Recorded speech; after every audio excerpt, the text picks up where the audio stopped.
नहमदुहु व नुसल्ली अला रसूल करीम अम्मा बाद। पश्चिम बांग्ला का पीर फुरफुरा दरबार शरीफ मुजद्दिदिया जवान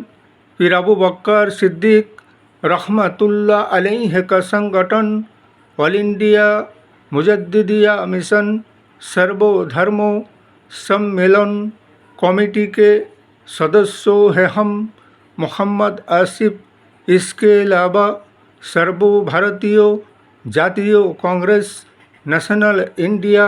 गठबंधन पश्चिम बांग्ला राज्य कांग्रेस कमेटी के सदस्यों हैं हम। हिंदू, मुस्लिम, सिख, ईसाई,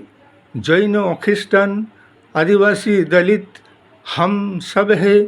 भाई भाई। मजहब नहीं सिखाता आपस में बैर रखना। हिंद है हम, ये वतन है हमारा। इसीलिए तो कहते हैं कि बंदा लाख बुरा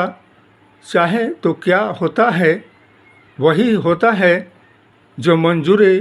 खुदा होता है। इसलिए कि बेईमान कभी ईमानदार नहीं हो सकता है और ईमानदार कभी बेईमान नहीं हो सकता है। अगर देश और राष्ट्र के शासन किसी बेईमान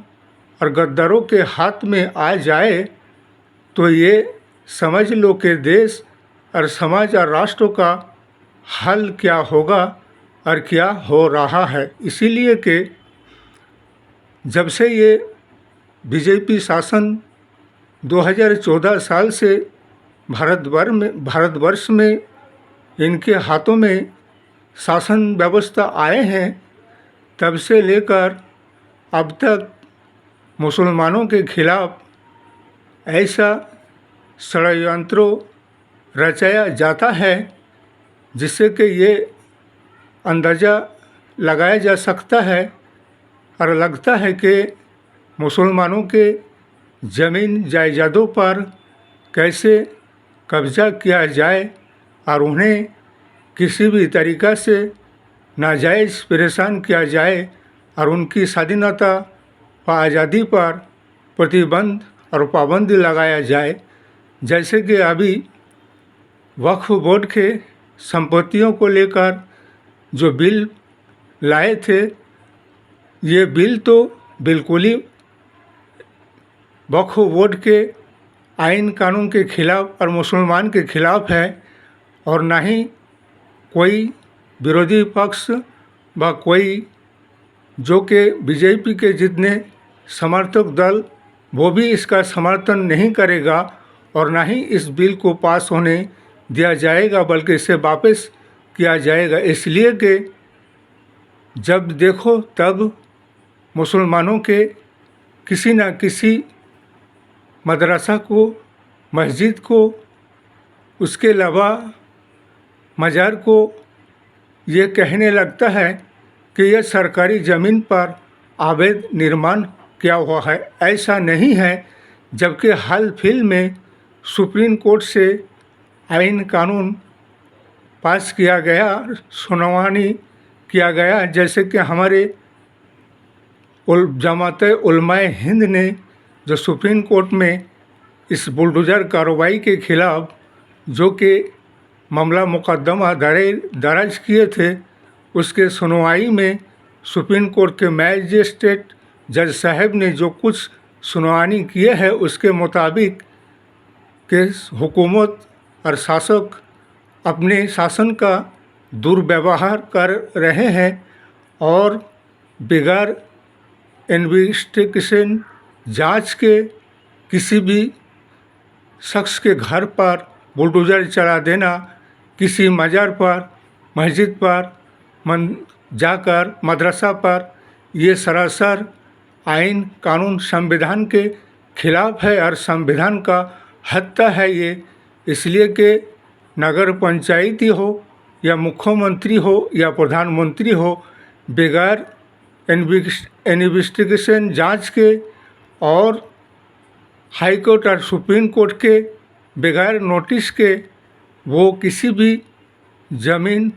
को खाली नहीं करवा सकता है और किसी भी मकान और धार्मिक स्थल को उसकी जगह से हटा नहीं सकता और उस पर बुलडोज़र कार्रवाई नहीं कर सकता है। जैसे कि अभी लखीमपुर में जबकि वो आज़ादी से पहले से वो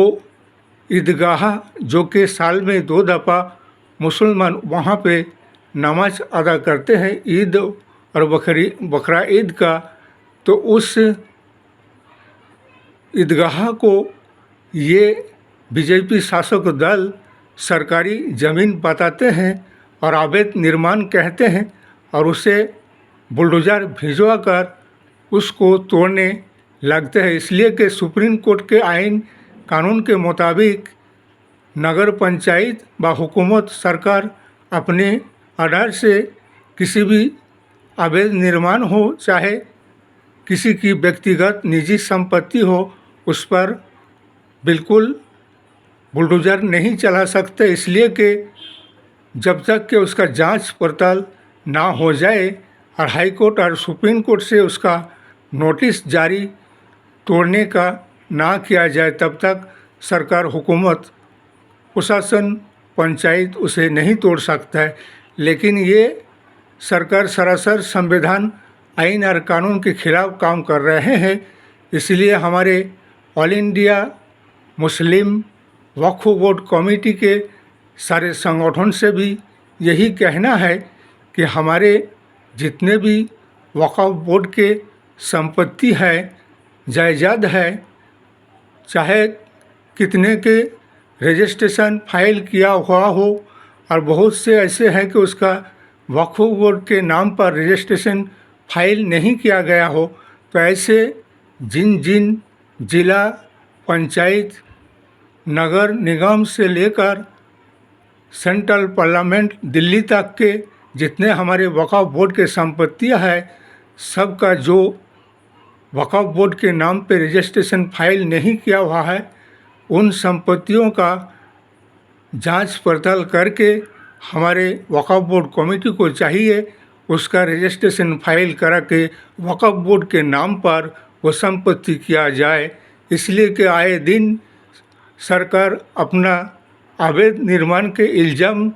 लगाकर मुसलमानों के संपत्तियों पर कब्जा करने की कोशिश किए जा रहा है। इसलिए हमारे नेशनल इंडिया गठबंधन से भी यही कहना है, राहुल गांधी, सोनिया गांधी, प्रियंका जी और जितने भी हमारे इंडिया गठबंधन के शरीक दल है कि किसी एक विशेष जाति, धर्म, संप्रदाय के ऊपर इस तरह से प्रतिबंध, पाबंद लगाना और उन्हें नाजायज़ परेशान करना और उनके धर्मीय स्थान को टारगेट करना और उनको तोड़ना, ये सब बंद होना चाहिए। वरना हाई कोर्ट और सुप्रीम कोर्ट में इसके खिलाफ मामला मुकदमा दर्ज करना चाहिए हमारे ऑल इंडिया मुस्लिम वक्फ बोर्ड कमेटी संगठन को। इसलिए कि इसका इन्वेस्टिगेशन जांच होना चाहिए और इन्हें हमारे नेशनल इंडिया गठबंधन को, इनको सबको इसके खिलाफ मौजूदा शासक दल के